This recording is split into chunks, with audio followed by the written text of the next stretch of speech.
Welcome to Lorehammer, episode 42, Crossing the Void.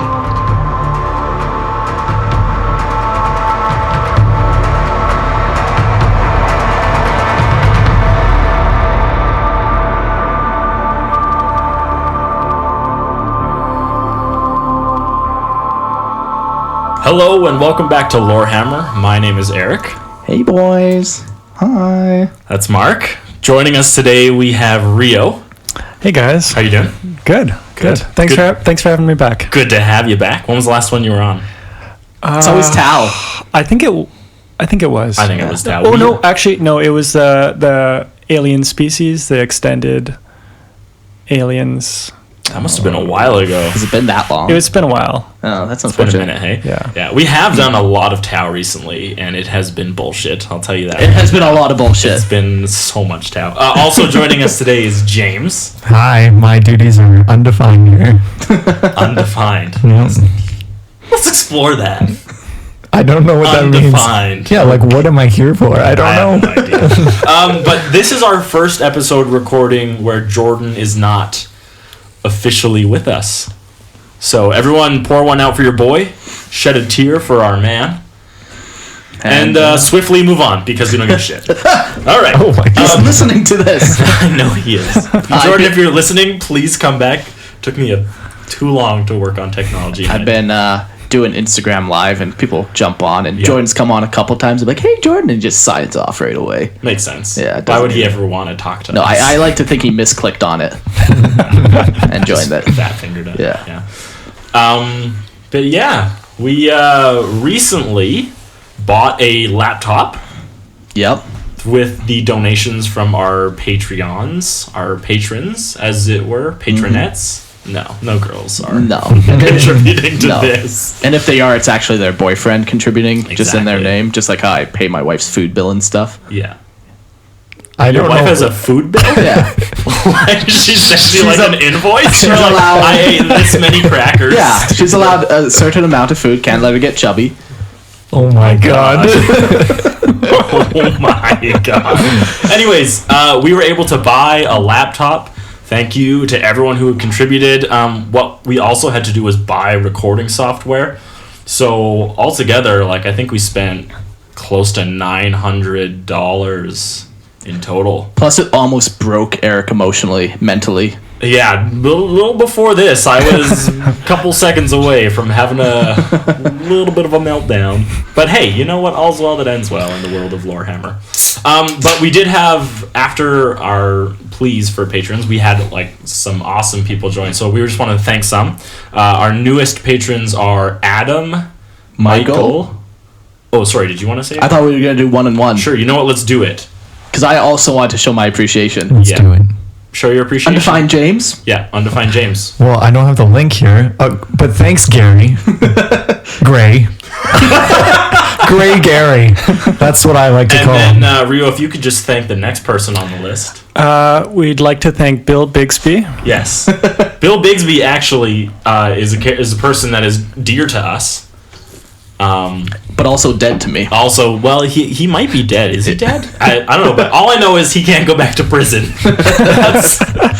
That's all I know about Bill Bigsby. Bill is actually Rio.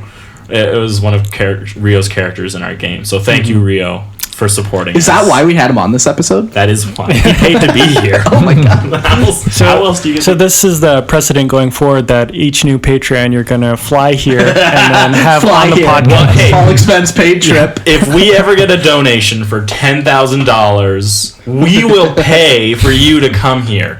We will. You can sleep in Mark's bed. No, we'll put you up in a hotel for a couple No. days. No, Sleep you in my sleep in bed. Mark's bed. No. That's what you We're get. flying you out here. We're putting you up in a hotel. We will rent a car for you. We'll pay for your gas. We'll pay for your meals. None of that's going to matter because they're just going to spend the entire week in my bed. We'll buy you a t-shirt. We'll buy you a hoodie. All you got to do is donate $10,000. One fee. I would One recommend. time. I would One recommend if you're gonna do it in the summer because it's Well, real don't do it cold in the here. goddamn winter. It's That's real for sure. cold here, so don't do it Pretty now. sure it's like almost negative 40 It feels Celsius, which is also negative 40 Fahrenheit. like 40. Oh. For all you, Science fun. Science is filthy. But there's one more person we need to thank, who goes by the name of Scat Bukaki. And seriously, like, legitimately, that is the name that appeared on our Patreon alert. So, He had horrible parents if they named him that. it's freaking hippie parents. No, that's not even hippie parents. I don't even know what that is. But anyways, thank you, everyone. Anti-parents. Yeah. Especially Gray, because I screwed up your name. Yeah, especially Gray. How dare you do that to him? Thank you to everyone who has contributed to us. We literally at this point could not have done this without you. Before, like, everyone says that, like, oh, we couldn't do it without you. But now at this point, you've actually funded us. So, thank you, everyone. We could have done it. We could have done it, yeah. Anyways, now I have a little joke for everyone that I'm going Brace to share. yourselves. And these are always such good jokes. We all laugh fantastic. and laugh. Okay, you can leave. An Inquisitor was training 3 guardsmen to be his potential acolytes: a Cadian, a Mordian, and a Krieger. But I don't like Krieger. I'm assuming it's like a Kriegsman. Kriegsman. That's Like what Freddy? I would have said. Yeah. Nope. Not No, Krieger, like senpai from Archer. oh, Oh, On their final day of training, he brought them in front of 3 different doors and handed them an auto pistol each. He told them, "Beyond these doors are your wives, blindfolded and tied to a chair. To prove your loyalty to me and the Emperor, you must shoot them." The Cadian said, "Are you mad? I would never murder my own wife," and refused to enter the room. The Mordian entered his room and after a few minutes left it, saying, "No, I can't do this. I just can't." Finally, it was the Kriegsman's turn. He enters the room and returns about a half hour later. He turns to the Inquisitor and says, "The bullets were all blanks, so I had to beat her to death with a chair leg." oh my god. Oh my god. So that's a pretty terrible joke. Except that Kriegsmen don't have wives. Oh yeah, aren't they vat-born? yeah. Yeah. This joke is full of plot holes. Oh, it's, yeah. Well, is it though? Maybe he just had a romantic relationship. With another one of his Vat brothers? Yeah. Hey, you know what? Whatever helps spur camaraderie, right? Like, but let's dive into today's episodes. Today is our 42nd episode, which is a lot. 42 episodes, I think. 7. We released 7 Tau RPG episodes. There's some amount. 7 bonus episodes. So Wow. it was a couple hours for you guys to listen to. But it's never enough. Of course, God not. We just get emails every day. When are you going to do this episode? When are you going to do this We're episode? going to talk about combat blades specifically. No, just kidding. We've never gotten that. But today we are talking about space travel in 40K, or crossing the void, as it were. Yeah. And we're going to go through like the major races that exist on tabletop for 40K, and we're going to talk about what it takes for them to traverse the galaxy, Yeah. if they even can. Most races have kind of 2 types of travel. You got like your system to system travel, and then you got kind of like your planet to planet travel. And usually those 2 types of things require different technology. Yeah. So we're going to talk about that. The one thing I really enjoyed when doing this is learning about each one of them and how it's not like Star Wars or Star Trek where every race uses the same thing. Like Star Wars, everyone uses hyperdrive. Star Trek, everyone uses warp drives. Each race has its own. Star Treks have warp drives? That's what we call it. It's not actually. They create a warp field. Yeah. It's different. A little different, but they all have warp Do they drives. travel in the warp? No. No. They are Is there warped. a warp in Star Trek? That's all I think the warp is spreading. It's spreading to other universes. Before long, Star Wars will be like, what is this crazy thing that's just like random craps coming out? the Force is the warp. Oh my god. Because it resides in everything. You know? But yeah, Okay, there it's it is. pretty neat to see like how each one kind of has their own way of doing it. And they are extremely unique. Yeah, too, some of them which are. is very nice. Yeah. 'Cause it gives a lot of flavor. I think it'll be interesting to discuss at the end which ones are the most effective. Yeah, it's Based on all the scientific research of we've course, done. Exactly. on the Yeah. For sure. We have Empirical pages and analysis. pages of Yeah. numbers that Right, we've we'll crunched. run some experiments and we'll do some math. Yeah. We'll do some calculus. By the end of this podcast, all the simulations will be done. So, And hey, bada boom, bada bing. It's that new computer we got. It's really fast. It can run those simulations super quick. Oh, it's not that bad. It's about $700 fast. Yeah. Let's talk about our very first race, which is Necrodudes. So, like, we've done a bunch of Tau stuff, and now this is your chance to shine the spotlight back on your Necron. Well, you literally like picked the worst episode to highlight Tau. Every episode is the worst. No, like Tau? this is the worst topic. Oh, to highlight. Oh, Tau. yes. It's like, let's talk about how fast Tau are at traversing the galaxy. Spoiler alert, they're not. Oh. Anyways, let's talk about Necron first. so much for their advanced technology. Bunch of idiots. Bunch of morons. So we kind of broke the Necron's ability to travel in like 3 ways. And the first one we're going to talk about is Dolmen Gates. Wow, could you please put your phone on silent? Oh my god, that is so rude. I thought it whoever went did without that. saying. Why are you Who texting did Aaron's that? mother? Why- She sent me something. I had to respond immediately to. So Dolmen Gates. I might have to leave for a few minutes, guys. Take care of something. Oh my. Dolmen Gates. Dolmen Gates are a Necron's way of breaking a hole into the webway. These portals allow the Necron to access pathways through the galaxy once given to the Eldar. So the Eldar were like the main holders of the webway, and the Necron were able to like drill into these tunnels and able to access the webway. Yeah. Because normally webways, I would imagine you have to have psychic powers to open a webway gate. Necron don't have it, so they need a different way to get into it. Not only that, but you have to like go to a webway gate if you're unable to create a webway gate. Yeah, know where it's at and stuff. And Yeah. So, anytime these dolmen gates breach the walls of the webway, it seeks to repair itself as if it's under attack. So the Necron have to be extremely quick to escape the webway before it seals back up again. Yeah, so it just like kind of adds a dangerous aspect to using these gates for Necron. It's just the fact that there's risk involved. So it's one of the reasons why these aren't great. These dolmen gates were originally used by the Burning One, who was a Satan at the time of the War in Heaven.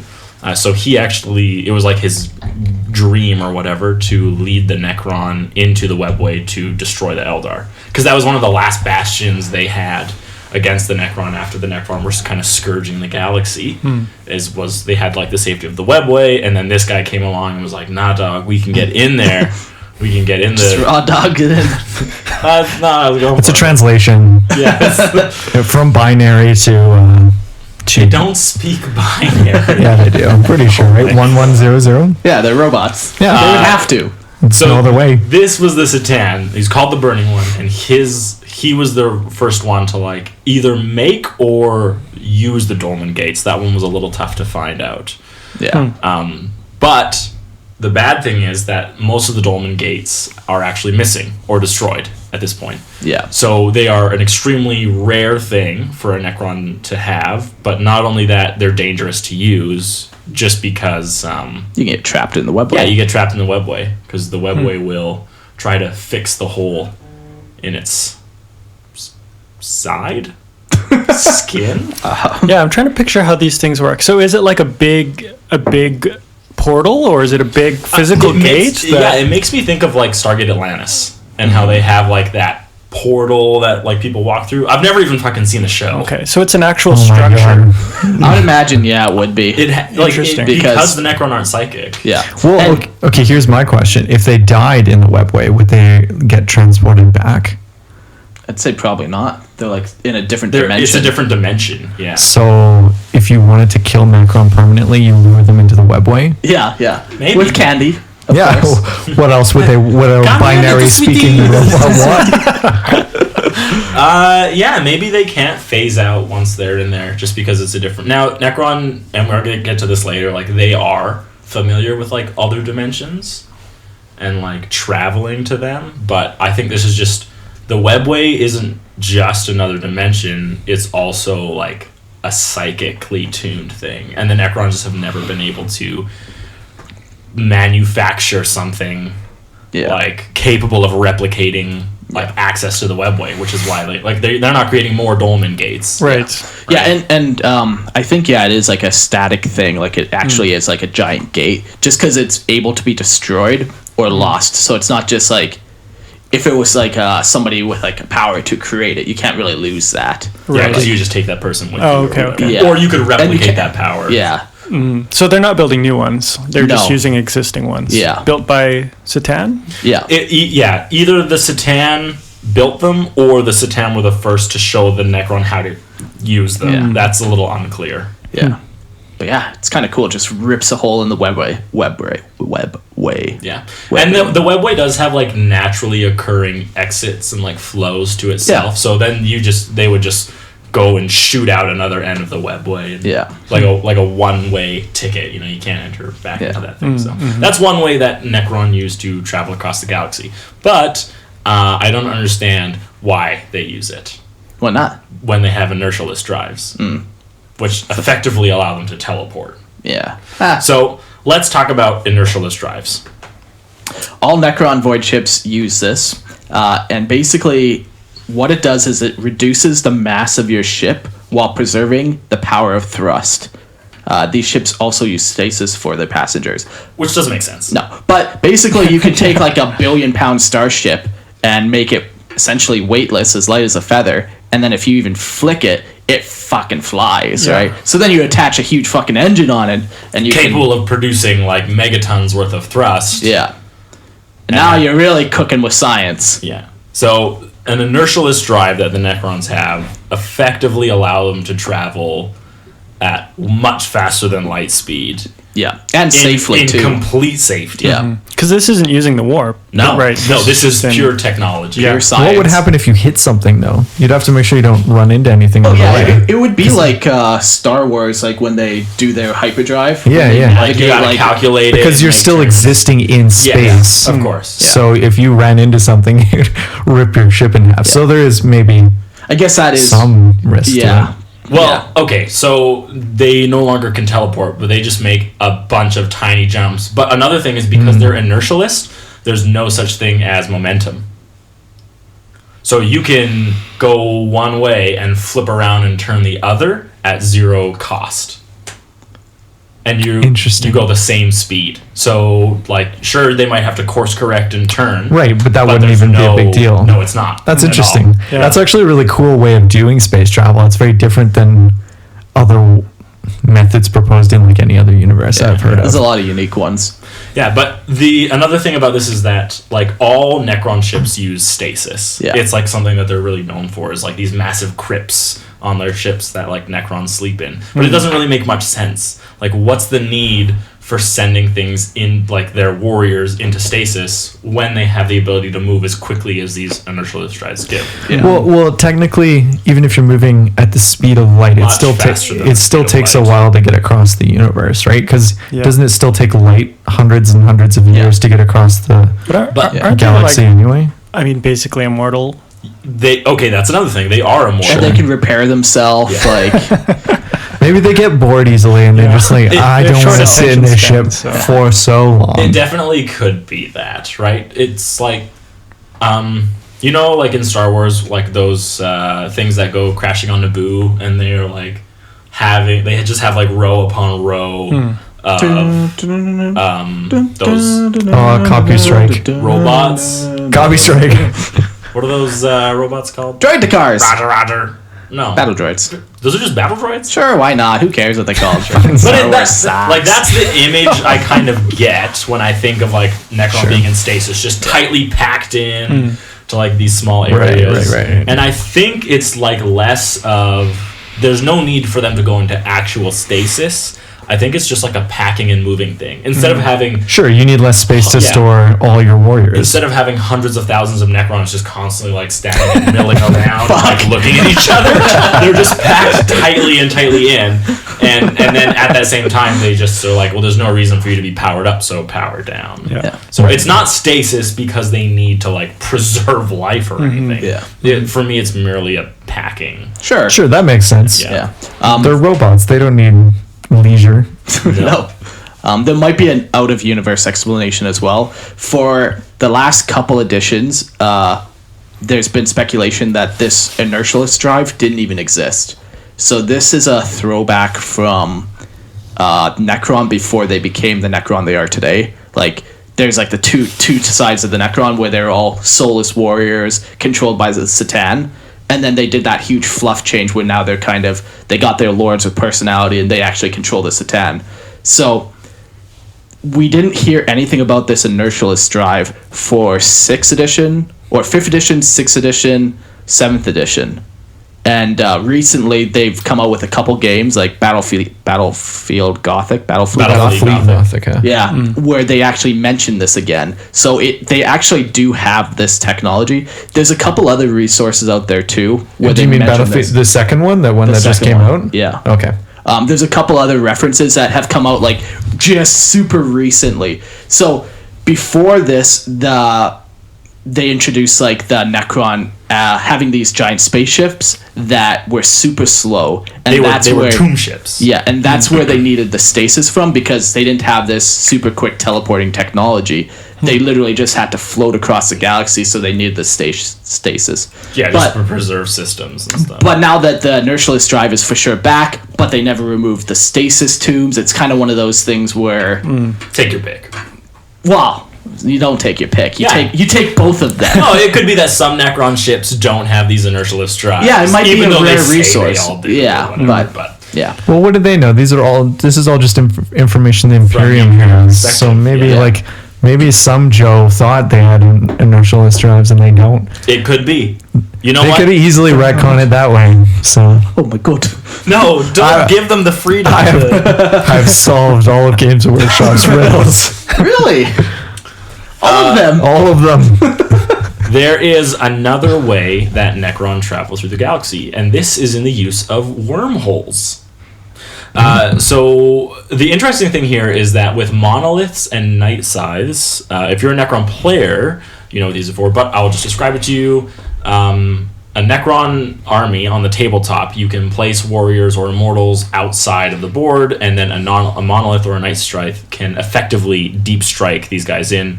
They function like a transport, but the Necron are never actually in the transport. Yeah, they're described as being off-world. Yeah, exactly. Right, and so I just figured they had some kind of short-range teleportation technology, until I found out how they actually work. So what happens is night scythes and monoliths actually carry wormholes inside of them. Makes sense. And then and they use these dimensional corridors created by these wormholes that they carry to instantly transport troops from off-world. So this is like Necron technology at like a cool pinnacle moment, is that Necron have effectively mastered dimensional travel through wormholes. And moving wormholes as well. Yeah, the Night Scythe literally has a wormhole, like a captive wormhole inside of its ship, and then it'll allow the wormhole to open, and then the warriors just come streaming down from it. So how far of a distance can they use this thing? I mean, it's a wormhole. It can stretch galaxies. Really? Yeah, potentially. Sure. That's insane. Yeah. The only con to using this, though, is you have to already have a Necron at the location. Mm-hmm. So a Necron ship. Yeah, exactly. You have to have the monolith or the Night Scythe already there. So you have to get it there. Theoretically, they could just fire these things off to planets and just we'll invade that in 100 years when it gets there. And yeah, absolutely. Just start pouring out. Wormhole that just, And then when they're done, maybe everyone can go back in the wormhole. There's no tabletop rule that says that's okay, but they would have night scythes at their original location that they came from, which would open a wormhole there, and then they're just... Well, it's all about, can you, a wormhole is, has to have two ends to function, right? Mm-hmm. There has to be the black and the white hole. So... Whoa. I like to refer to them as back and front hole personally, but so it's a question of no-fly zone hole. Are they able to just create the entrances to these wormholes wherever they are, and then so it's kind of cool. Yeah, but, it's wild. But they do use well, you could just imagine it as there's a what is the big pyramid thing? Monolith. Sorry, there's a monolith on both ends, and they just run into it on one side and come up. It very well just could be that. Yeah. Oh, do you think a monolith can enter its own wormhole? Oh my god. just implode itself. Come out as just a hunk of metal on the other side. How safe is this Rebuild mode? itself. Because it's not Safe. using the warp, right? No, it's just no. bending It's- real space time, right? Super safe. Yeah. Almost everything, like if it's regular technology, the Necron have mastered it. Yeah, like It's- their technology is so crazy that it's considered like magic. Yeah. Like you. Well, yeah, it breaks physics. It Yeah, doesn't even exactly. make any sense. Well, Yeah. the thing is, it almost is the most science fiction-y of all the things that happen in Yeah. 40K, because it seems to be like, oh, we're using wormholes. It's not necessarily established science now, but it's like things we talk about in Yeah. real science now. So Yeah. I feel It's- like they try and made those, like, they just mastered these things Yeah. in real science. It's things we like theoretically like to believe that are possible, but that these guys have actually made possible. Yeah. But they were like, Necron are also known for like bending reality and reshaping it to their will, which is just, even though it's complete science to them, like there's no magic involved at all, Yeah. there's no risk, it's just math and numbers and physics. Anyways, Ones and zeros. Zeros and ones.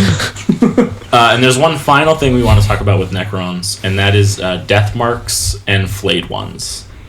Yeah, so death marks are known to open up pocket dimensions and hide in them, and then during a battle they come out of these pocket dimensions and like start shooting up everything. Yeah, even though like they've been watching this battle the whole time, you just had no idea you were there because they existed outside of Yeah. reality. Yeah, but for these guys, they have to be at the location to open up that pocket dimension to go into it. But there's another unit called flayed ones that also use pocket dimensions, except these ones don't have to be in that location. They literally can open up pocket dimensions from their home world. Do you remember what it's called? I don't know, but it is. It's not really a home world, but they have like what is considered like a Yeah, Flayed we're- One dynasty. Yeah, exactly. They open up that, and then they can appear anywhere in the galaxy that Necron are. So maybe even they're coming through, like, somehow they connect to, like, the death marked pocket dimensions. Yeah, Who knows? those two different like pockets of reality could conceivably Yeah. be related. A lot of this is, like, Games Workshop does not tell you exactly how it happens because Yeah. you can't really say how it happens. Like, Yeah. Yeah, because any kind of like science they try to bring to bear will just like will sound ridiculous. Exactly. Yeah. But, So it's kind of better that they leave that unknown element of it, so you have Yeah. to speculate. But Yeah. so Necron are capable of like creating pocket dimensions, going in there and hiding. They can see like the real world around them, but they don't exist. They're like Frodo in the ring. yeah. Well, not really, because Frodo you could interact with while Oh, he was yeah, invisible. I guess. Whereas these guys, Your eyes. like these guys, you can slip right through them and you would never know they're Yeah. there because they're not. They Yeah. exist somewhere else. There's another movie reference I'm sure I could make to make that. Matrix. But the flayed ones, God. the flayed ones are actually capable of Traveling the seemingly galaxy. teleporting Yeah. within these dimensions. Yeah. So But for all we know, they open up a pocket dimension and literally start walking yeah, across the galaxy, Who and knows? it takes them 50 million years. That's crazy, though. Who knows, man? It's wild. So yeah, that's kind of how they get around the Necron. They have also just like regular like engines as well. That once they get into a system, they use a regular engine to kind of orbit a planet or but it's whatever. all energy. It's all energy. they're Yeah, it's not they're combustion. burning, yeah. Fossil fuels. Yeah. It's not fossil fuels for sure. But I don't know if they ever really do say about like what kind of energy it actually is, how they go about doing it. So they just do it. It's just Gauss. Gauss energy. Gauss. All right, let's talk about the Eldar and the Dark Eldar because they function very similar to one another. So obviously the big thing you've heard us mention many times is the Eldar and the Dark Eldar use the webway. We've gone into the webway so many times. So warp and the webway and there's tunnels, but the webway is a safe corridor through the warp created by the old ones and is primarily used by the Eldar. This method of transportation is the primary method for the Eldar. Yeah, so like this is the one like the way they get around systems. Yeah. Well, I think you were saying before, like, why would the Necron ever go into the webway? Maybe they were pursuing Eldar. Because like the Eldar are like basically the ones who use the webway, and if they run into that every time they see Necron, which they might. The Necron also just have a hatred for the Eldar, right? So they might just specifically want to go after them. Yeah. But then that could lead to their doom because they can't necessarily phase back. Dun, dun, dun, dun, dun, dun, dun, dun, dun. We don't know about that. What is the That's strength? Not proven. What's the strength of their hatred? 74. Oh my god. We've done episodes. If you have any specific questions about like how the webway works, let us know. We'll send you a link to an episode that we've already done. Or we'll just answer it. Or just answer it. Like we talked about it so many times. Yep. But the one thing we haven't really talked about is how the Eldar move from planet to planet once they're already in the system, and that they use solar sails. So there's kind of two theories around how solar sails work. We're going to start with the one that is less likely. The anti-gravity theory. Okay, so the anti-grav tech of the Eldar allows them to push off the gravity of large space bodies such as stars and planets. So if you think about like something that's floating like right above the surface of a planet, the Atreus, like Astrius. I don't know, like the new Primaris vehicles, right? They float off the ground. Why not say an Eldar vehicle? Sure. Because we're using Eldar. Sure, let's do an Eldar vehicle. I was looking at James. He plays the Primaris. I don't know why you're like bring up that random thing. You could just say the repulsor, which is a much easier word. Repulsors, and even repulses. Wave serpents. Okay. Jet spikes. So when you think of like what those do, like they hover above ground because they're pushing off the gravity of the planet. Like they literally like they make the gravity like a physical force, and they are able to push themselves off of it. Exactly. So it works. It works. It just works. But what they've done is that they've made that on a massive scale. Yeah, where they literally will use a sun's gravity and push off that. Because the sun's gravity is crazy. Like, think about Earth. We're like orbiting the sun because of its gravity. It has that much pull. Mm-hmm. Or push. Pull. Push? But what about, I mean, there's so much space between solar systems, though. And that's why this only works we believe, within a solar system. Yeah. And then anytime they want to move, they would just use the webway. Yeah. And the farther you get away from the sun, the less like push you'll be able to get. And also like if you're trying to go towards the sun or like turn yourself around and stuff, it kind of gets awkward because like to go left and right, there's nothing really to push off of, you know? Right. Yeah, you might have to use like other bodies within the system to like angle yourself. Yeah. So that's kind of like our understanding of this anti-gravity. Yeah. So that's the less likely theory. The more likely theory, and this is kind of like, I'm doing air quotes, like how real life solar sails would work. And it's the radiation theory. So the Eldar ships literally have these giant, they're essentially sails. Like it looks like they have giant sails. And it like Treasure Planet. Yeah. Nice. And this functions as a typical solar sail fashion, using the solar radiation to power its engines. Regardless of the function, the problem is the same. The further away you are from the sun, the less energy you're able to get. And if you're like behind a planet, then you're like kind of boned. Yeah, you might like you hope you have enough energy stored up in your stuff so you can get it. So. Yeah. Well, I think the radiation literally pushes. It's not so much that it gathers the engines or it gathers energy to power engines. It literally. But wouldn't that mean as soon as you are like outside of like sunlight, or radiation, you can't move at all? But in space you still have momentum, right? Unlimited momentum. Sure. So like you might have momentum to crash you into an asteroid, and they have no corrective measures. They still do have corrective measures, like they'll have thrusters or whatever. But yeah.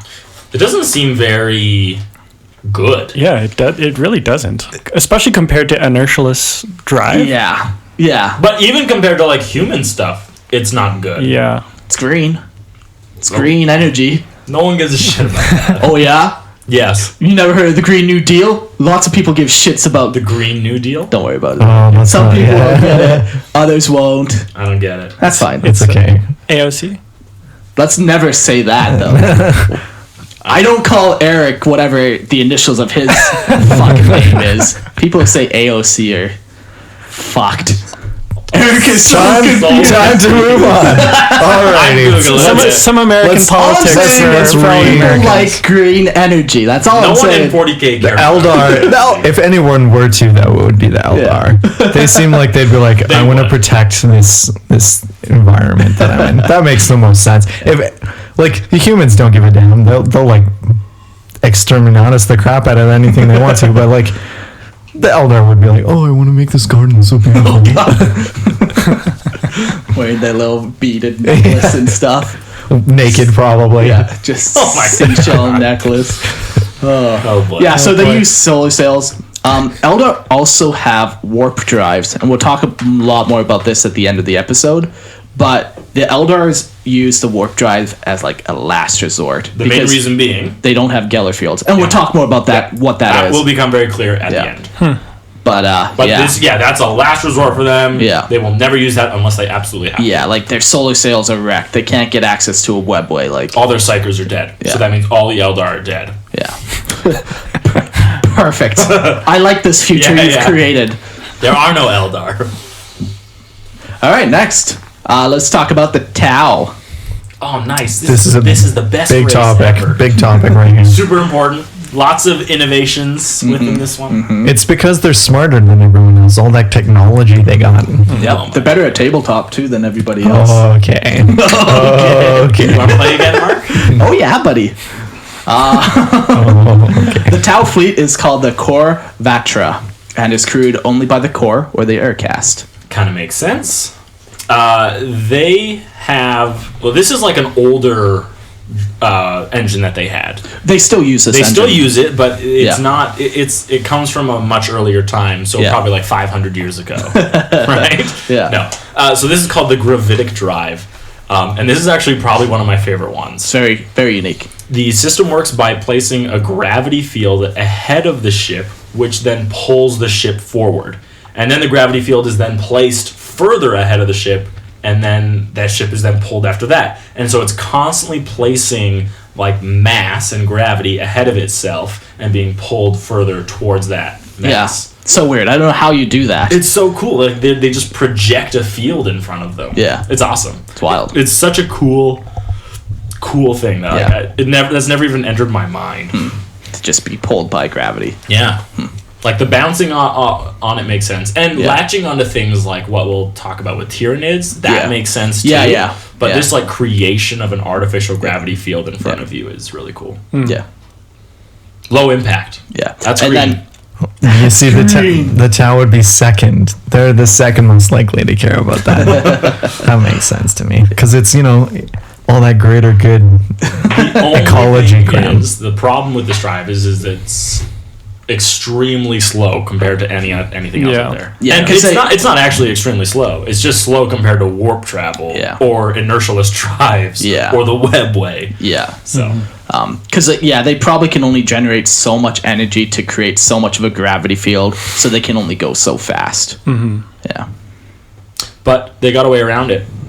The ZFR Horizon Accelerator.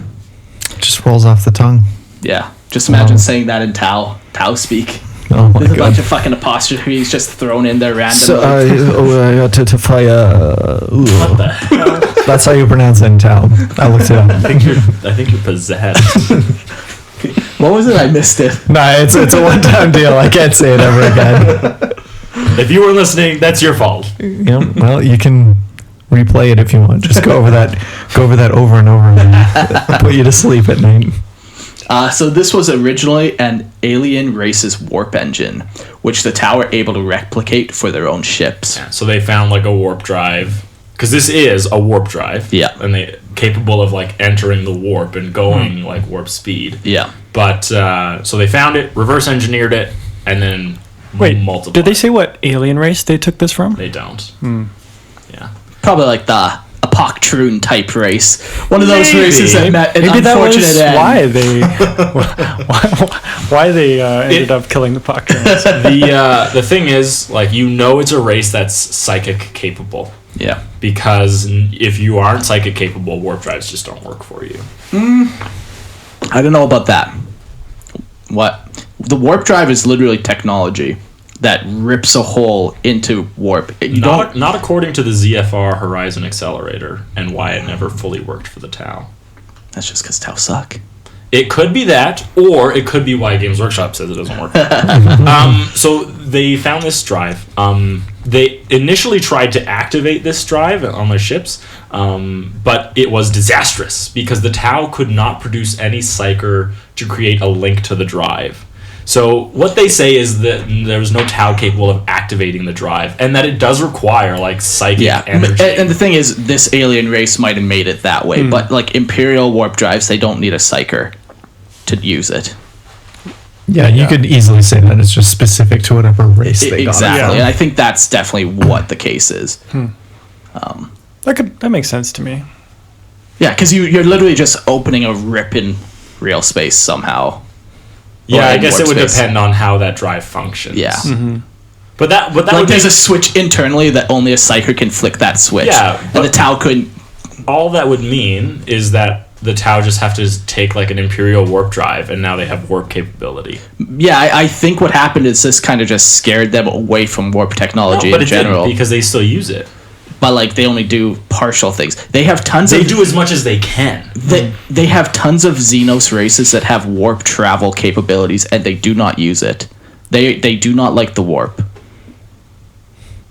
I don't think that's like a good enough reason. Like I can't see that being the reason, because they do use this, and this does enter the warp. Well, then why wouldn't they just use some of the humans that they have Exactly. in their They country as psychers? Yeah, like they actively do not want to use warp travel, and I they don't- want to no, use it very limited. That's not it. Yeah, no, it absolutely is. Because Where does it say that the Tau are scared of the warp? They anywhere, just say they don't have the technology. They don't understand it. They can't relate to it. They do not like the warp. Okay, we have evidence of Tau finding a drive. Here we go, everyone. Lock No. yourself in. We're going in. We have evidence of Tau finding a drive, reverse engineering it, and recreating it. Yeah. And then it just they were the missing particle in it. They couldn't do it. Yeah. Right? But nowhere in there does it say like, oh, like we got so nervous that we're just not trying Not it in anymore. that sentence, but when you know like the rest of the Tau lore, they don't like warp technology. Where? Why wouldn't they just use humans? Because they have humans in their country. Or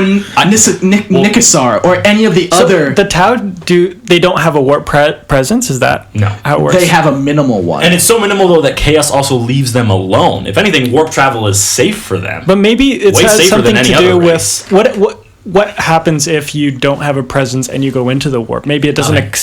Nothing happens. No, the Tau can go into the warp. Oh, they can. yeah. Oh, okay. It's like the warp, the hole just has to be ripped open. For Oh, them. I see. Yeah. So if human craft are capable of creating, and if anyone can just press a button and create this hole in the warp, then that does not seem to me that it's like viable, because there's no way Tau wouldn't have done that. They're afraid of the warp, man. I don't In what know. regard? I don't understand why wouldn't, if they have humans potentially human psychers, They do. why don't they use them to run these machines? That's a good question. Because they're afraid of the warp. No, because I am telling you, Eric.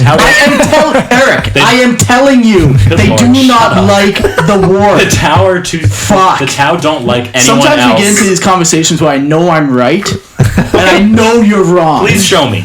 Please. No, we're in the Anyways. middle of the podcast. Yeah, go find it. The reason, like, one of the reasons He's that Tau finding don't it. use anything is because they have their very specific caste system, right? Sure. And everyone has a place and everyone has a thing. You don't see, like, armies of humans fighting within Tau. They function separately. And the Tau even consistently use auxiliaries as, like, a bait. Like, they don't bait Tau. They use other... Yes, they do. They have a whole fucking strategy on using fucking Tau to bait. They use their auxiliaries. This is what happens as- when we my talk about Tau. No, this is what happens when Eric doesn't know about the Tau. The And Tau... then he's talking to a guy who loves the Tau more than anything in the world. when you- Life gone. Give me some Tau. when you look at the strategies that they have for war, and they talk about the bait one, they say they will use Sure, but auxiliaries before they use anything else. But that doesn't mean that they don't use Tau. If they're like, man, the best way to do this is to use our bait strategy, and we don't have any auxiliaries to give up, we will sacrifice ourselves. Of I'm course. just I curious. never say that. I'm just curious why they wouldn't pull in. Okay, we need to I travel don't think faster. they trust anyone other than themselves, and I think that's the main problem. Okay, well, They don't allow they allow other things to like help them in their manufacturing all right. as well. I'm okay with But- either one of those answers. I will choose the middle fear room. of the warp doesn't like I've not read I will that be afraid of anywhere. the warp. But they still use it, right? So in this ZFR Horizon Accelerator, like they can't enter the warp fully because they can't create some kind of link with each other, but they still enter the warp with this thing. And when Mark and I were talking about this episode earlier, it functions like putting a ball, like full of air, underwater, and then letting go of that ball, and it just shoots out, right? Because like the air in the ball wants to get out of the water, so it like accelerates itself. And that's how this one works. It like dips into the warp, and then the warp wants to reject it because it's not creating a strong enough link or something. Because we don't know exactly how that works. And then it rejects the ship and shoots the ship back out, and then the ship dives into the warp again.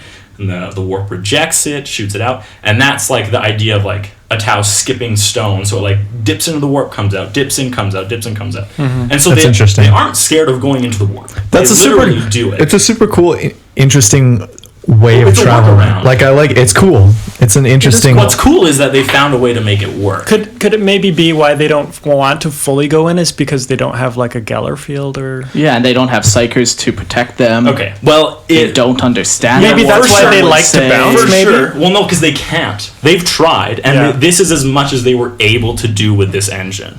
So I think having that not having that protection is a big deal. But if you get an Imperial ship with a warp drive, it's also going to have a Geller field. And if both of these things, as Mark said, are just technology that anyone can activate, how on earth could the town not replicate that as well? Because bad Games Workshop writing. No, because I'm surprised. In everything I've read, you needed a psychic ability to create a warp drive. Eldar have to create warp rifts in order to... Well, not warp rifts, but they need psychic people capable of opening and closing webway portals. Can Necron enter the warp? No, they have no way to do it.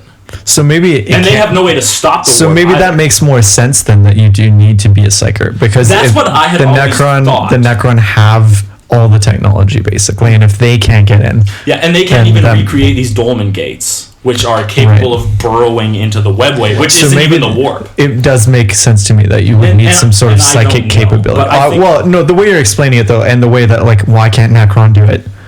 Well, they're just pure machines and they have no psychic capabilities. Even Tau, like... And Satan have some sort of alternative psychic abilities, so maybe like it's still not psychic. It's but like it would make more sense why only a Satan could like do these dolmen things, maybe, or like know about them and figure it out. It makes more sense what you're throwing out there. I can see that, like, you need the psychic ability to use. You don't though. You don't need a psychic ability to open a warp gate with a warp drive, because that is what a warp drive does. Okay. Go read. What about this as a theory? Okay, so the Tau don't have a psychic presence, and it's extremely minimal. Right, they have souls and they do exist within the warp, but they're so small no one picks up on them. But you could probably assume that since they don't have a strong presence in the warp, that they don't really understand it, and they probably can't really comprehend it that well. For sure, 100%. Being the leaders of the greater good, maybe they just want to avoid what they don't understand. That's a weird thing to me, because yes and no, like. They truly tried to enter the warp, and to disastrous. Like they said, they kept dying as they were trying to do it, and this was as good as they could possibly get. I think if they were able to do it, maybe they have some sort of. They have some because they have these tiny souls. They just can't exist in the warp too. They can. Yeah, they definitely not for a long time or something. Maybe. So if you put Tau on an Imperial ship, though, they'll be fine. They'll be fine for all eternity. But there's also Gallifeels. Well, yeah, but it's Okay, the solution is, I don't know what's going on here. No one knows. I don't know what's happening. People are yelling. No one's yelling. Mommy and Daddy are yelling, and it's scary. That's fun. That's a good time. Sometimes I get all worked up when I'm talking to the fans, so I'm fucking yelling at these random people I've never met. I think Tau brings out the worst in you guys as well. Oh yeah, there's a lot of... We just have really different views on that. Yeah, it's funny. And on the greater good as well. Well, yeah, that one is also pretty open to interpretation. Oh my god. Just imagine if I was playing the Tower RPG and not just GMing it. Oh, that would have been... Okay, so you pretty much told how that drive worked? Yeah, I did. Okay, perfect. Next one, let's read about Tyranids. Because we reached a consensus. Did we? Oh yeah, we did. Oh. I reached my own, you reached your own. We have consensuses. Yeah. Yeah, okay. Well, just before we step into the Tyranids, if you can find something for us that we've missed about Tau stuff, it's always cool to find people that like agree or disagree and why they think, because a lot of times people just like bring in another point and another point. So or they read cool. some random book somewhere that we haven't read. Or some weird like Reddit posts that explain everything. I'm not on Reddit, so I don't give a shit about it. But I'll read it if you bring it up to me.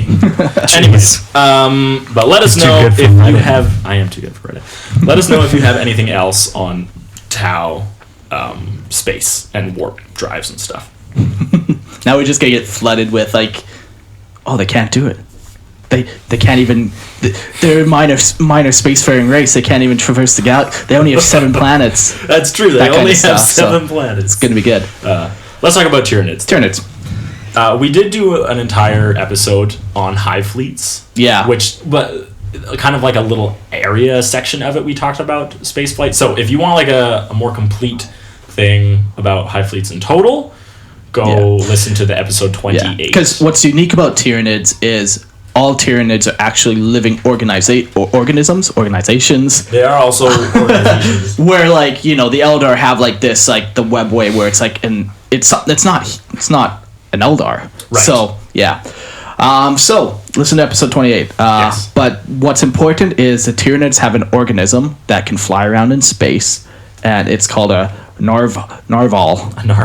Narval. It's the Scandinavian way of pronouncing narwhal. To say narval.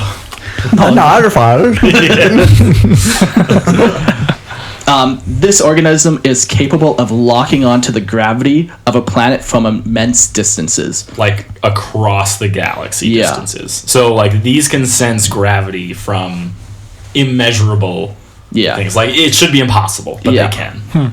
And then they are somehow able to create a corridor of compressed space for the entire fleet to travel through. Like a slipstream. Yeah, it's kind of odd. Like they latch on to like this gravity signal from a planet which is so far away, and then like they're latching on and the planet's gravity meet, and they just create like this tunnel that like the whole Tyranid fleet goes through. Science is fun. That's crazy. Yeah, it's pretty wild. It's biology at this point. Yeah. It's just a matter of biology, guys. Anyone can do it. And when they enter the system, so they go into the slipstream. But when they enter the system, all the fleet enters. Yeah, like the whole massive fleet does. hive ships, everything. The slipstream ends, and the fleet now has to use conventional fuel for intersystem travel. Oh, really? Yeah. Yeah, so what it is the Flagellant. narval is like so sensitive in its ability is that it gets too close to the planet and then like something happens to it and it can't create the slipstream anymore. Oh, interesting. Yeah, so it's kind of like I don't know really how to describe it, but yeah, like it could be that the planet... It's too much interference. Like, yeah, that's what it says. Or just it feels it too strongly. It's like looking at a really bright light. That's interference, bright lights. That makes sense because like now you're close to a bunch of other planets. The sun, even. Yeah, could be like multiple suns close to it. Yeah. So there's just too much around it. But sometimes like they'll get close enough for the next bit to only take a couple of years, but also sometimes it could take decades. Yeah. If it was an abnormally large planet, you know, and there's like too much interference around it. Like they might have to exit the slipstream decades before they actually reach the planet. Yeah. Oh, interesting. But what's wild is, so it locks onto this planet, and it literally wrecks the planet that it's locked onto because it like pulls its gravity. So then like the planet that's locked onto starts getting like volcanoes and like earthquakes and stuff because tidal waves everywhere. Yeah, because it's literally like pulling its gravity somehow. That's crazy. Yeah. So they'll get a period. The planet will get a period of like this crazy shift in like their planet geography, seismic activity. Yeah, there you go. And then it'll all end all of a sudden because the narwhal will get into the system, and they'll be like, "Oh, we're fine, we made it." And then 10 years will go by, and then a whole Tyranid fleet shows up. Tyranid fleet. So just as you rebuilt everything. Well, what Mark was saying was really funny. He's like, when the planet is undergoing its massive seismic activity and everything is getting thrown away, that's when the Gene Stealer cult rises into power. Probably, and yeah. they use the Interesting. chaos of everything that's happening to like seize power from the planet. And they probably like chalk it up to like the four-armed god is angry at us. Yeah, like, yeah. Oh my. And then They get put in power, and then all of a sudden, all the activity stops. Exactly. Welcome to Solidifying. another episode of Tyranids are OP. They're well, wild. it's just so cool. Yeah, That is crazy. yeah. But this mode of travel, the Narval, it seems sort of slow compared to some of the other. Yes, it is more slow than every other one. Except Maybe for Tau. Maybe Tau. Yeah. Yeah, it doesn't really describe how fast it is compared to like light, Yeah. but You know, though, that's almost more terrifying to see this just thing slowly sort of approaching, you know, there's nothing you can do. and you can't stop About it. it. You can't, yeah. Yeah, I guess you could exterminatus your own planet. Might as well. At least stop the Tyranids from getting feeding, anything. yeah. Yeah, That's terrifying. well, that strategy has been employed before. it has. You know what's? Yeah, To that's hundreds of human planets. it's kind of crazy because like it would be pretty common knowledge now in 40K that if your planet has like a bunch of seismic activity out of nowhere, you're locked onto by a Tyranid Hive fleet. Like that planet is probably aware, depending on its level of technology, Sure. that they've been locked onto, and now they have X amount of time before. Yeah, like they a get planet in the invaded. Ultima Segmentum, they know. Oh, they know. They're like, something's oh up. shit, here we go, boys. Yeah. Yeah. And then they're just waiting, and it could be a decade of waiting, knowing at some point. The Hive Fleet's gonna appear. Yeah. Yeah. Wild. Yeah, that is wild. I do not like that thought. But once they've exited the slipstream, they still have to get to the planet itself, and they use gas fuel. Yeah. How do they use this gas fuel? I'm glad you asked. They poop it out. Little toots behind them. Yeah. It's rumored that they, actually, like, their digestive tract or whatever, they use that gas and, like, expel it to create thrust. But it's also rumored that they will literally light that on fire to create propulsion. Blue Angel Use every propulsion. part of the animal. Yeah, so it's pretty wild. Pretty crazy. Yeah. That's pretty cool. Yeah. A bunch of little gas leaks on the thing, just bloop, bloop. Yeah, just little clouds. Space would stink around that. Man. Can you smell in space? Is that a concern most people have? I think you can for like a second, and then you die. Oh, perfect. Oh my god! That's it. That's all you got. Yeah, that's Tyranids. Like that's such a crazy, unique way, like, to travel. Ugh. The slipstream. It's so weird. Yeah. So it's almost like because they came from extragalactic, right? They did not come from within our galaxy. Mm-hmm. So like they must have locked on to something in our galaxy, and then used this slipstream to travel from one galaxy to another. Wow, which that's is- crazy. That's quite a bit of a distance. Yeah. It's very alien, too. Very alien. Yeah. All right, let's talk about some orcs. Orc. So orcs use warp drives for their primary function, and they function very similar to the Imperial warp drive. And this is where Weird Boy will rip open a hole into the warp. I know what you're saying, Eric, but these are our written notes that you changed 2 minutes ago. Shit, he got me. And it also says it's very similar, but not the same. Nowhere can I read that the Imperium uses a psyker to rip open. They use a warp drive that does it. Anywho, I'm not okay. Hold on. Oh boy. I'm not saying this bring it psyker. back. I'm not saying a psyker rips open the hole. I'm saying in order to like affect the warp, you need a psyker to do that. And so a psyker might have to be the one that puts their hand on the warp and pours psychic energy into it, and the warp drive could be the one creating a stable rift, but the psyker is the one who's providing the power. Nowhere And does it say I know, that. but no, it does not make any sense to me where like these function Because- very similarly to a warp drive, where a weird boy is needed to rip a hole. very similarly, but not the same. So what's the similarity? that they between them? rip a hole into the warp. That's not similar at all. When That's one, very one, similar. one flicks a switch and one needs a weird boy. A stick and a gun are very similar because both of them can cause damage. Very similar. They're very similar. You're fucked. They both rip a hole into the warp. That's how they're similar, because they both literally do the exact same thing. Yeah. How they do it, I could throw a stick or I could kick a stick. Either way, it's fucking going Guys' somewhere. metaphors. Oh my god. I'm making it Sticks and guns simple. and kicking and whacking I'm with a simple sticks. man. Oh my god. An orc warp drive requires a weird boy to open a hole in the warp. Yeah, and then the void ship will enter it. These weird boys will then lock onto Wog energy of the largest Wog they can find, and they'll use it as like a beacon, kind of like the Astronomicon that we'll get into later.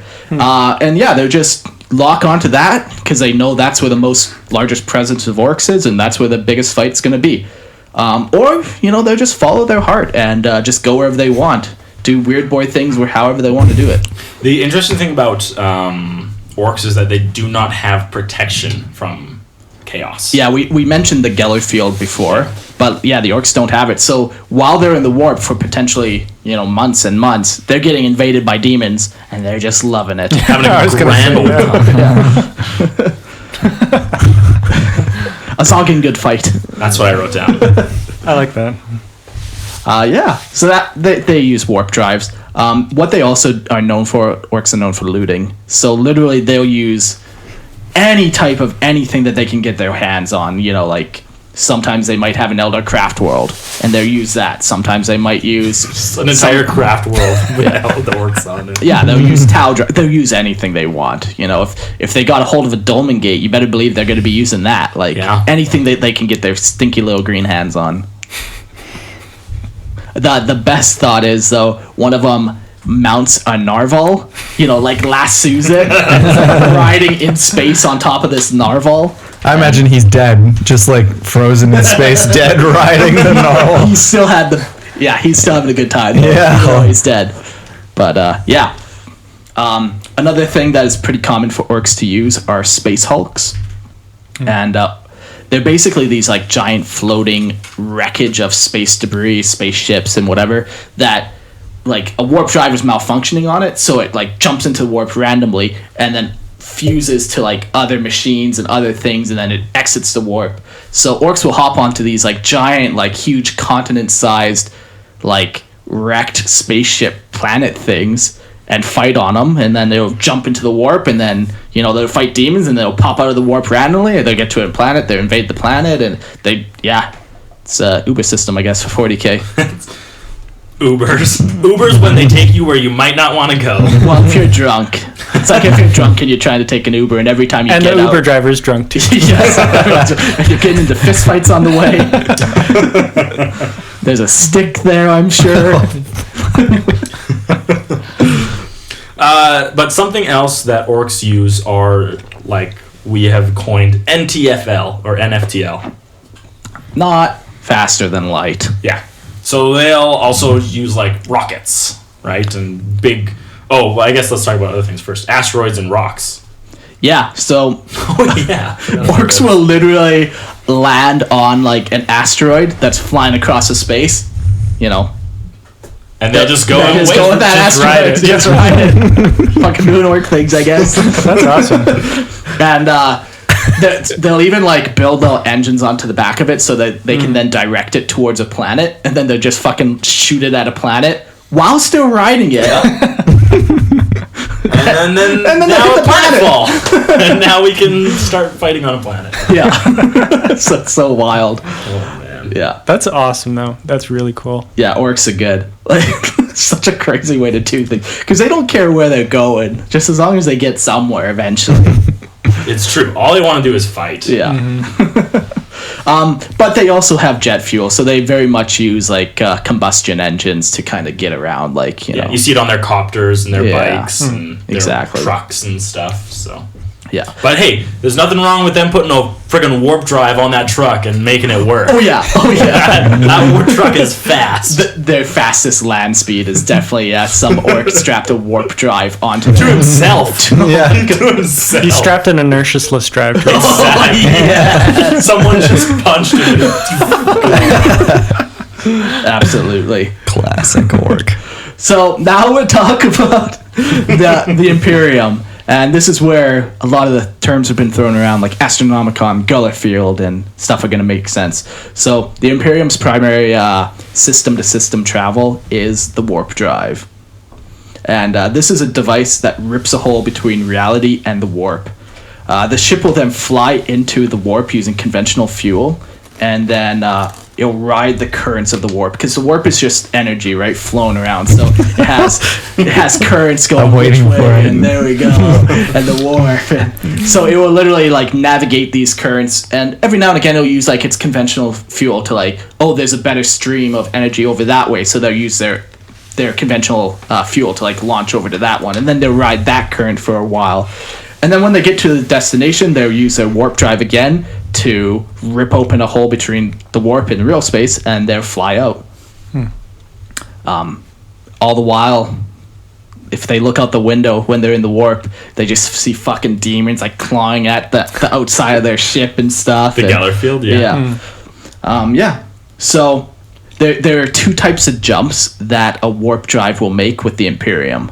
The first one is calculated jumps. Calculated jumps are small jumps, no more than 5 light years from where they used to be, which is pretty small. That's like, extremely small. Yeah. Like to get to the nearest system, we've said it before. What is it, like 14 light years? Something like that. Yeah, I forget exactly. There's numbers in my head that aren't real. So, well, it depends on where you are too, right? Like, because Earth is fairly far out in our galaxy.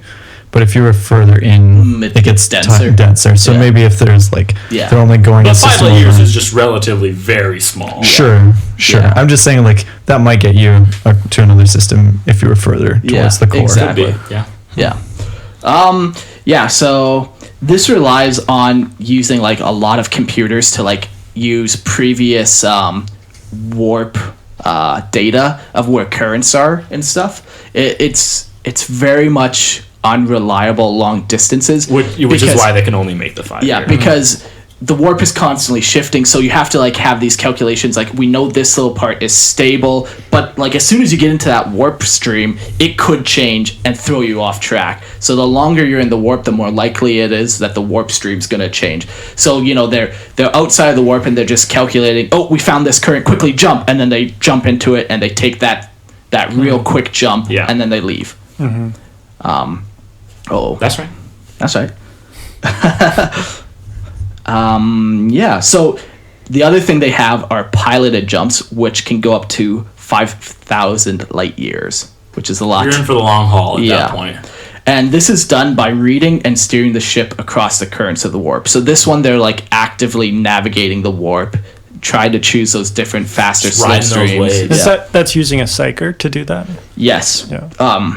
A psyker very called specific psyker. the Navigator, and it's a mutant psyker that has a third eye that allows him to see the currents of the warp as well as see the Astronomicon, which is like the Emperor's lighthouse. He sends like a beacon into the warp of light, so it allows you to gain like where you are in the warp. Like the currents might constantly be changing and shifting, but the Astronomicon is always in the same place. Right. Exactly. So you can kind of... It's like a compass. Yeah, exactly. You can kind of judge where you need to go depending on where that light is. And these navigators are the only ones that can see it. Yeah. Yeah. Other psychers cannot. Yeah. Which is crazy. Yeah. It's like it's tuned to them. Yeah. Can other psychers, or not, can other psychic races see the Astronomicon beacon? Only humans. It's a specific gene. I thought we talked about Tyranids can That's- see the Emperor. Yeah. It's one of those things where it's rumored that they think that's why they That's came what to the drew get. them in. But it's one of those rumors where it might as well be confirmed, but it's not technically confirmed. But like, I'm pretty sure other races could probably see it. Like, you think the Eldar wouldn't be able to see that giant lighthouse? Well, the reason I don't think so is because there's a specific gene within humanity that allows them to do it. So unless the Eldar shared that gene, fair enough. Like he's engineering warp magic at this point, the Emperor, because he's the one who's said to have placed this gene within humanity's race so long ago. That makes sense then, that he wouldn't want anybody else using it. No, maybe, of course, so. it's like his specific thing. Yeah, I guess. Okay. Yeah, it's like tied into a specific frequency or whatever. Sanguinius can see it. Sure. At the council, no, not Sanguinius. Magnus at the Council of Nicaea. Yeah. He talked about how it was a shining beacon of hope and light. So I know he can see it. Yeah, it might just be you have to be like a super powerful psyker, maybe even. Or you have that specific gene. Yeah. But our next episode that we're doing after this one is going to be on the navigators, because they have like whole houses and like ancient traditions that like they're a highly respected thing in the Imperium, because without the navigators the entire Imperium would crumble, because then you could only jump 5 light years at a time, and not even safely. And so it just completely cripples your ability to move. They're pretty cool. Like they have whole houses, and we'll get into that. Models? I think there's been like maybe 1 or 2 like custom models. I don't think they've ever been on tabletop. I don't think but I think it wouldn't make sense for them to typically be right, because they're on ships usually, right? Yeah, exactly. But I'm sure there has been some models where it's like just a diorama type thing or whatever. I'm sure someone's created them. But this might be a bad question. They have the third eye. Could you ever have a Space Marine navigator? Like I don't see why not. The problem would be, why would you do it? What's more valuable? Yeah. And like the navigator can only ever be a navigator, but anyone can be a Space Marine. Yeah, so it's a waste of a gene seed. Anyone can not a can waste of a gene seed. It's a waste of a There's a key word. It's a waste of a navigator. Because they're rare. Yeah, and navigators can only. Well, we should save it for our navigator. Yeah. Okay. It's gonna be a good episode because I'm looking forward to it. They're essential for the Imperium to function. Yeah. So that's kind of their 2 types of jumps. But as we said, like the warp is not a safe place. It is terrifying, and there are dangers to warp travel. The warp is infested by like supernatural beings and like demons, of course. Energy. Yeah. Even just like energy lashes out at your ship. Like a very strong current like shoots towards your ship, and it could rip it apart. Yeah. It's not even like malicious at that point. It could.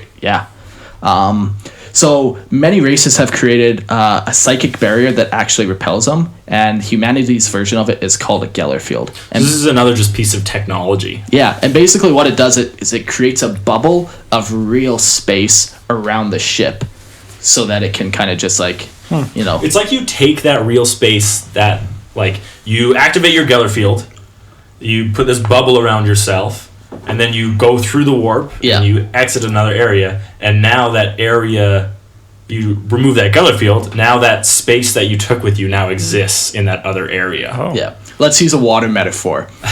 Ready for this? Yes. It's another ball metaphor. Ball-water metaphor. All right. So you got like a beach ball, right? That's the Geller field. Inside that beach ball, you got something, and it's kept safe, and you throw it on the ocean, but that ball, or that thing inside the beach ball never gets wet because it never touches the warp, never touches the water.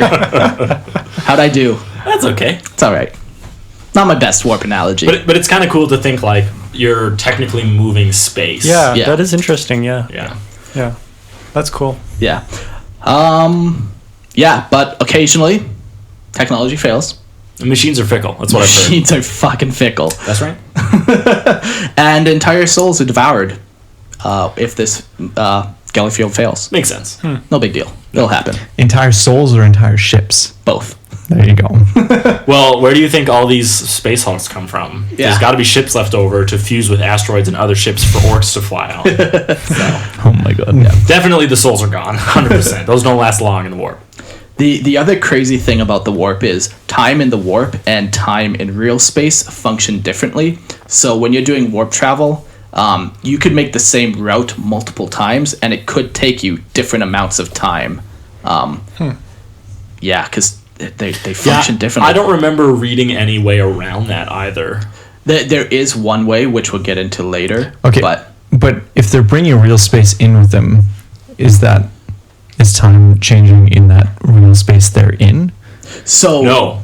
Yes. Yeah. So how does that work? Because if they're bringing real space, normal time, but when they leave again, like because now they've created essentially a different pocket of time, but then the galaxy outside is still progressing at a different time. Okay, so the time inside the Geller field is not tied to the rest of the universe. Yeah, it's like so there's currents in the warp, and imagine like if the currents are going in the direction you're traveling, like it's speeding your ship along, right? Okay. But if the currents are going against you, it's like it's gonna take longer to go.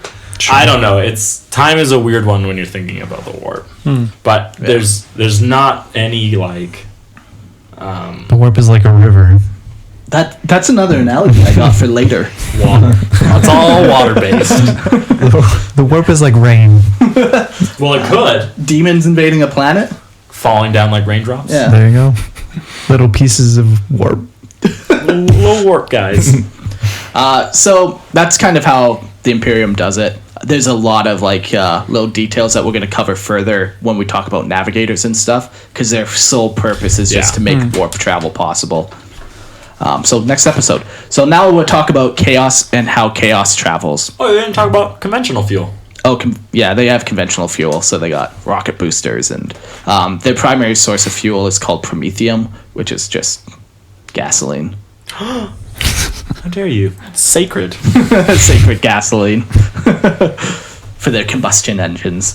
So chaos, they function much as the same way as the Imperium, with warp drive and promethium fueled engines, except warp travel for them is a lot safer because they're usually blessed by like one of the chaos gods. Yeah, so they've given the protection, like, we're not going to invade you with demons while you're traveling through the warp. Right, because we want you to go into real space and tear shit up. Yeah. So they don't use Geller fields. They still do, because not all gods are benevolent. Yeah. And there's, I guess there's still, like, just the there's still energy of the warp. Exactly. Imperium. Yeah. But, like, a lot of the reasons why Geller fields fail is because they get overloaded. Think, like, force fields. If you shoot it with enough energy, it overloads. So it's just that much In more. what reality? In any.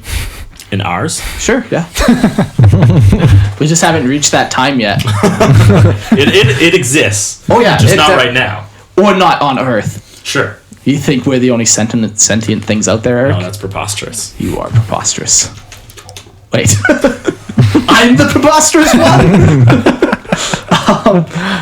Yeah, so the other thing that helps Chaos a lot too is they're actually able to read and understand the currents of the warp better. And lots of times they won't even need navigators because they can just kind of, they know. Oh, but they do have navigators. Sometimes they do. Another thing is that, like, because they're, like, blessed with Chaos God, that God can, like, affect the warp and, like, speed them on their way and, like, make the warp calm for them or, like, push them along. So they get a lot of extra help that humanity does not. Yeah. But yeah, it pretty much functions the same way. They open up warp rifts and stuff. But the other thing that they use a lot too are called warp rifts, and those are just like it's like teleporters, tunnels. Sure, yeah, like think the Eye of Terror, the Maelstrom. Like, these are warp rifts where if you go inside, now you're in the warp, and you can then traverse the warp and come out another warp rift. Yeah. So yeah. You're still in the warp. That's the bad thing. Yeah, you basically remove the warp drive where it tears open a hole in the warp. It's a stable hole in the warp that you can just go into. But since it's a stable one, you can kind of map out maybe better where it's going to end up, or you can kind of map out the currents a little better. Oh, okay, that makes more sense. Yeah. So that's kind of all the major races and how they kind of individually go about traveling and making their way across the galaxy. The real question is, how do those hand people do their instead? They might not. How do they get across the galaxy? They are pretty psychic, aren't they? That's what I want to know. So maybe they just hop in the warp. So my me surfboard across the just like finger surf. Yeah. They create like a surfboard out of psychic energy and they ride it all the way like fingerboards. Naturally. Sounds good. That makes to me. sense. Logic flawless. There are additional ways to travel the galaxy though that most races will take advantage of if they have the opportunity to, but they're usually rare or, Like what? Warp gates. So a warp gate is like can be a physical thing, or it can be just like an actual, like a warp rift, but it's entirely stable, and it's like a wormhole essentially. Just it goes through the warp where it has one opening and one exit, and it just goes between the two spots. And what's really unique about this is it's 100% stable. So if you go in, it will always take you the exact same amount of time, and you won't get invaded by demons. So you can go through one of these. It's protected from demons? Well, they say it's completely safe. Wait, are these something that were built? Some of them are, but they're also just naturally occurring things. Oh, really? Yeah. And like some of them are the size of a human, some of them are the size of like a spaceship. Oh. Warp gates, hey? Yeah. Do they just open and close, or are they like once they're there, they're there? They're like wormholes. Like once they're there, they're there. They might eventually close, but yeah, the only downside to this is like they only go to one location. So if you want to go to that location, great. But if not, like they're kind of useless, right? That's interesting. Yeah. Are there any known ones? There were two of them, but I can't recall them. There was the Jericho Reach one. Yep, Jericho Maw. And one goes from Jericho reaching the Ultima Segmentum to the Segmentum Obscurus. Yeah. But that one, it leads to a turbulent warp storm area. And then the other one, Warp Gate 492, was declared unusable to the Imperium. I don't understand that. Warp Gate 492, which would kind of imply that there's been a bunch before it. 491. It also could just be like an area it's in. 490. Could be like just an area, sure. Geography designation. Sure, yeah. Interesting. But, yeah, they're naturally occurring, but sometimes like there have been like actual devices built around it to either increase the size of it or to make it more stable or to like keep it from collapsing, because eventually they might collapse. But, yeah. Any other thoughts on warp gates while you're on that, Eric? No. So also there's a bunch of other things. Like you can pretty much think of any like science fiction travel, like wormholes. If you find one, you might be able to go through it. Black holes, like some galaxies use that to travel. 40K, I'm sure there's probably been stories out there like that, but it's definitely the exception as opposed to like how it's normally done. Right. Yeah, the warp is like the main tool everyone tries to get access to. Yeah. For the Imperium, there was also the method that the Emperor was working on, wasn't there? He wanted to tap into the webway. Yeah. So he was creating a webway gate, or it was already there. Was it a new webway? No. No. The same one. Yeah. Oh, okay. It was an already existing webway gate. Oh, he was just trying to make it so everyone could go through it. Yeah. Well, yeah, trying to open it essentially, and then keep it stable, keep it open. Is that still a possibility that could happen in the future, or? It's a possibility. I think they should open it right now. So during the Horus Heresy books, the Emperor does end up opening it and going through, and then Magnus the Red comes and does this whole fuckery where he actually ends up destroying the webway gate. But there's a huge story about where a bunch of custodes are in the webway when this happens, and when Magnus destroys it, he opens up the webway to demons. So demons are flooding into the webway right where Terra is. So Terra's webway gate, if you open it again, demons are going to flood out. And they have been constantly assaulting Terra through that for like 10,000 years. And the custodians are just constantly battling them. I think that's just a fan theory, but is it? Pretty sure it is. I thought that was... No, because like the whole thing is like the Emperor has closed the gate. I thought they were constantly trying to get through though, and they like would slip through. No, they are constantly trying to get through, but I don't think they ever have. And that's why the Emperor is so important as well. Another reason. There's many reasons. He's a good guy. Great guy. He's a good guy. Got Emperor Trump. We got it. But yeah, you definitely don't want to open it. Yeah. Even a new one? Not the one that he was working on, but a different one? I don't think anyone knows how to create them. Yeah. Like there are examples of like humans in the webway. Yeah. Like there's even some examples of like whole Space Marine chapters. Like at one point the Salamanders find a webway gate and they go and lay siege to Cormorra, like the Eldar's homeworld, or not homeworld, but their dark city. And they actually, go into there, lay siege on it, kill a bunch of stuff, and leave. So humans can use the webway. It's just a matter of actually finding gates that are open. Right. Yeah, and then because like the Eldar use it way more than us, they're going to protect it way more fervently than we are going to throw anything at it. Like, sure, the entire chapter of Salamanders, like, would go use that, but if the Eldar need to, like, all of them would work towards protecting this gate. Yeah. Right. Because it's so vital to them. Yeah. So Okay, cool. we would win. Humanity would win if all of humanity can't versus even Eldar. fucking wipe out the town. Good luck doing anything else. If it became a thing where it was like, hey, look, humanity, if we all just work together and we kill all the Eldar, then the webway will be ours. And if all the orcs would just band together, they would conquer the universe. And if all the Tyranids would just band together, they would conquer the universe. Hydra doesn't count. Okay. It doesn't. Okay. Well, no, I'm not saying they would conquer the universe. I'm saying then they would have like unhindered access to the webway, other than the fact that there are holes in it and demons pouring through it every once in a while. No big deal. Because it's not a perfect They just need to wake up the Emperor. That also could do it. Or kill him. Kill him and then he'll come back to life. Exactly. Yeah. That's what we should do. You never know. It's roll the dice, 50-50. What are you going to do? Yeah. So that pretty much covers that. Like, yes, that's those space are all the travel. major things. Like, yeah, they just come up with so many different, unique ways of doing it. Each one is really cool, has its own unique flavor. And it matches the race too, which is really cool. Usually, yeah. Yeah, like the Necrons just having this weird technology that just makes perfect sense to them. And then just, We can't even comprehend it. yeah, that makes perfect sense. Like that works with them. Yeah, exactly. Orcs riding asteroids and Undoubtedly my favorite right there. Just, like, I feel like this asteroid is just like passing by, and like 2 asteroids are passing by, and they all just have grapple hooks. And they're like trying to whip it to the other one, and the other ones are trying to come on that one and fight them. And it's just, and then so it's funny because all the orcs on one leave to go to the second one, and the other ones all come to this one, and they're like, ah, shoot, we missed our chance to fight. Guess we'll just fight each other. Yeah, exactly. Yeah. Good stuff. Classic orc. Yeah. Well, that's our episode, I think. Yeah. Yeah. Awesome. Thank you, Rio and James. You're welcome. Thank you for joining us. Our pleasure. On this adventure through space And time. And the warp. And that I don't really like. We never journeying. went through the warp because none of us are psychers, so we don't have the ability to can't. open a warp Yeah, rift. you can't. I've been told. Maybe if you had a warp drive, but you don't.